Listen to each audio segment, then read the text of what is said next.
ఏదైనా మంచి కార్యాన్ని ప్రారంభించాలనుకున్నప్పుడు దశమి ఏకాదశుల కోసం ఎదురు చూడడం అలవాటు.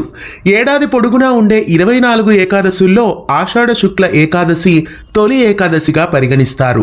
పూర్వకాలంలో ఈ రోజునే సంవత్సరారంభంగా పరిగణించేవారు. ఉత్తరాయణం కన్నా దక్షిణాయనంలో పండుగలు ఎక్కువ. ఆషాఢ మాసము శుక్లపక్ష ఏకాదశి నాడు విష్ణుమూర్తి పాలకడలిపై యోగ నిద్రలోకి వెళ్లే సందర్భాన్ని తొలి ఏకాదశిగా చెప్తారు. స్వామి నిద్రించే రోజు కాబట్టి దీనిని శయన ఏకాదశి అని కూడా పిలుస్తారు. ఈ రోజు యోగ నిద్రకు ఉపక్రమించే విష్ణువు మళ్ళీ 4 నెలల తర్వాత కార్తీక శుద్ధ ఏకాదశి నాడు మేల్కొంటాడంటారు. ఈ ఏకాదశి పర్వదినం నాడు జొన్న పేలాలు బెల్లం కలిపి దంచి పిండి చేస్తారు. ఈ ఏకాదశి ప్రజలలో ఉండే చైతన్యానికి ప్రతీక. యోగ నిద్ర అంటే భూమిపై రాత్రి సమయాలు పెరుగుతున్నాయని చెప్పడం సూచన. అంటే ప్రజలలో నిద్రా సమయాలు పెరుగుతాయని అర్థం. వానాకాలంలో వచ్చే మొదటి ఏకాదశి కనుక దీనిని తొలి ఏకాదశి అని చెప్తారు.